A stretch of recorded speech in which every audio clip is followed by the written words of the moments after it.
Allahu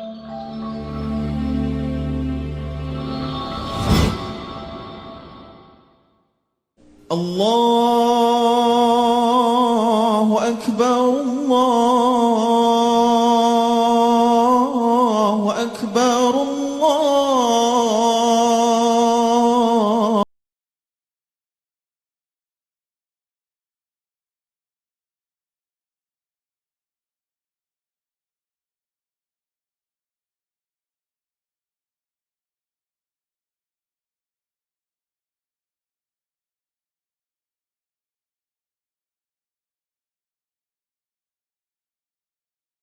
Assalamualaikum warahmatullahi wabarakatuh.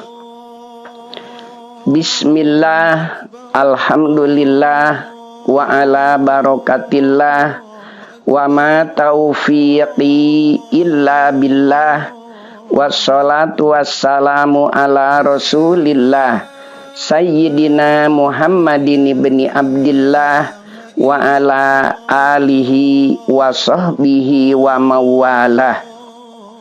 Rabbish syrahli sadri wa yassirli amri wahlul 'uqdatam min lisani yafqahu qawli.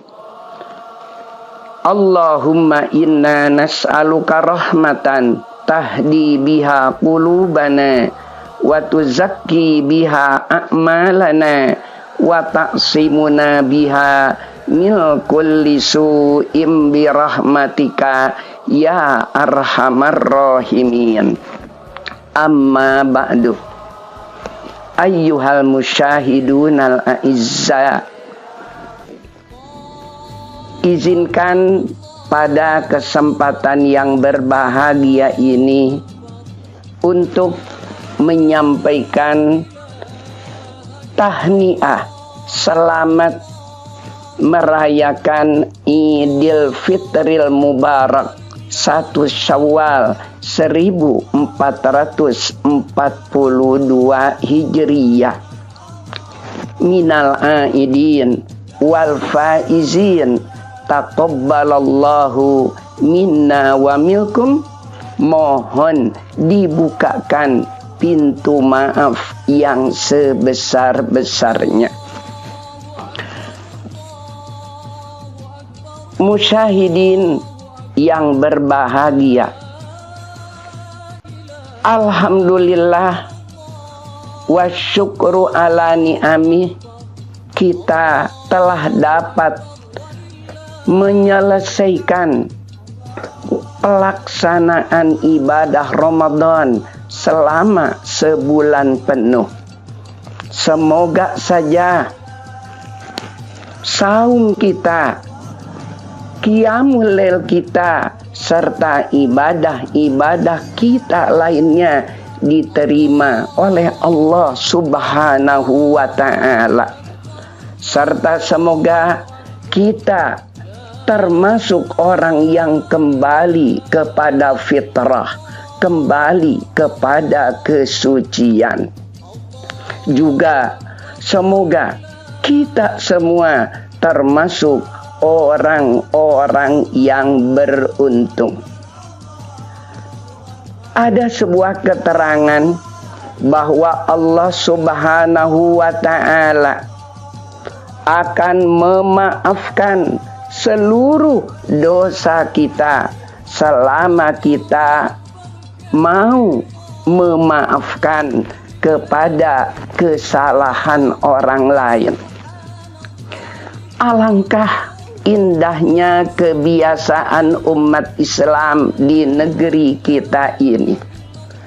Setiap merayakan Idul Fitri selalu diadakan acara halal bihalal, baik di lingkungan rumah, sekolah, kantor, dan lain sebagainya. Intinya mereka saling mohon maaf. Namun tentunya pada saat ini acara halal bihalal sangat dibatasi sekali, mengingat masih banyaknya penyebaran COVID-19.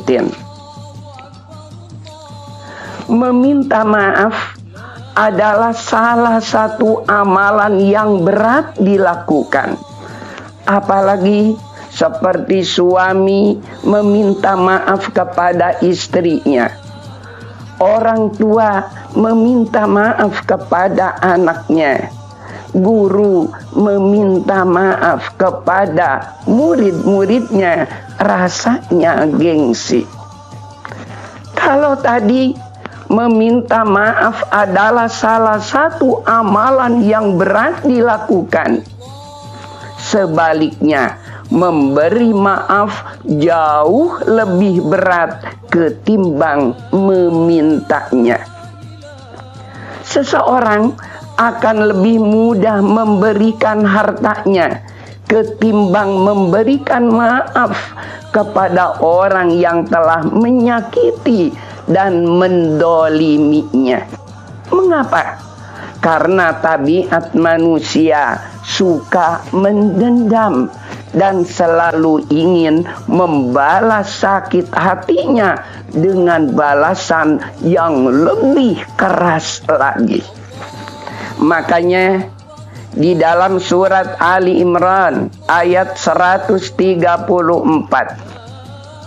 dijelaskan bahwa di antara tanda-tanda orang yang bertakwa yang telah disediakan baginya surga adalah wal afina anin nas, orang-orang yang mau memaafkan kesalahan orang lain. Semakin tinggi keimanan dan ketakwaan seseorang, maka akan semakin mudah memaafkan kesalahan orang lain. Tapi sebaliknya, semakin rendah keimanan dan ketakwaan seseorang, maka akan semakin berat memaafkan kesalahan orang lain. Orang yang tidak mau memaafkan kesalahan orang lain ada 3 kemungkinan. Pertama, imma karena dia sombong.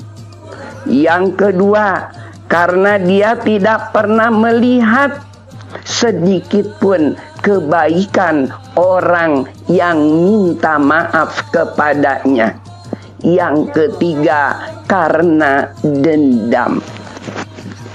Agar kita bisa lebih mudah memaafkan kesalahan orang lain, maka tentunya kita harus selalu ingat pesan-pesan baginda Habibina wa Syafi'ina wa Maulana Muhammadin sallallahu alaihi wasallam, yaitu kita harus bisa menyambungkan hubungan kekeluargaan atau persahabatan dengan orang yang nyata-nyata telah memutuskan hubungan itu. Yang kedua, kita harus bisa berbagi kepada orang yang pelit sama kita. Yang ketiga, kita harus bisa memaafkan orang-orang yang dolim, jahat sama kita.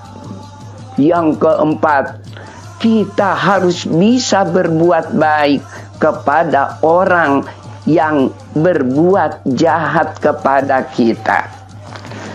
Jika kita bisa berbuat baik kepada orang yang baik sama kita, itu mah hal biasa. Tetapi jika kita bisa berbuat baik kepada orang yang jahat sama kita, itu baru luar biasa. Makanya di antara pesan Sayyidina Luqman Al-Hakim kepada putranya, wansa isnaini, lupakan anakku 2 hal. Apa yang harus selalu dilupakan? Pertama, ihsanaka ilan nas, segala bentuk kebaikanmu kepada orang lain. Yang kedua, wa isaatahum ilaika, dan segala bentuk kejahatan orang lain kepadamu. Jadi ada dua hal yang harus selalu kita lupakan dalam menjalani kehidupan ini. Pertama, kita harus selalu berusaha melupakan segenap segala kebaikan kita kepada orang lain. Dan yang kedua, kita harus selalu melupakan segala bentuk kejahatan dan kezaliman orang lain kepada kita. Jika semua ini dapat kita praktekkan dalam kehidupan kita, maka sifat dendam yang ada di hati kita akan lenyap, akan sirna. Dan tidak ada orang yang paling pemaaf di dunia ini selain baginda Habibina wa Syafi'ina wa Maulana Muhammadin sallallahu alaihi wasallam. Di antaranya, ketika beliau bisa menaklukkan kembali kota Mekah setelah sekian lama beliau terusir dari kampung halamannya ini. Dan saat itu beliau punya peluang, punya kesempatan untuk membalas dan melampiaskan kekesalannya kepada kaum kufar Quraisy yang telah menyakiti, yang telah mendolimi, yang telah memusuhi, bahkan bermaksud untuk membunuhnya. Namun apa yang terjadi? Apa yang dikatakan beliau kepada orang-orang kafir Quraisy yang telah dikumpulkannya itu? Beliau mengatakan, izhabu fa antumut tulaqa. Pergilah kalian semua bebas. Kalau kita dapat mencontoh sebagian perilaku baginda Rasulullah sallallahu alaihi wasallam, tentu kita dapat menjalani hidup dan kehidupan ini dengan sebaik-baiknya.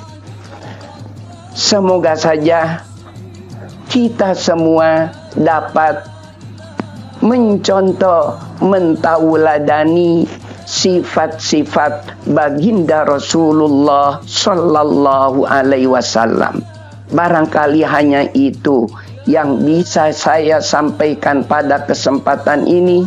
Terima kasih atas segala perhatiannya dan mohon maaf atas segala kekurangan dan kekhilafannya. Billahi taufiq wal hidayah. Wassalamualaikum warahmatullahi wabarakatuh.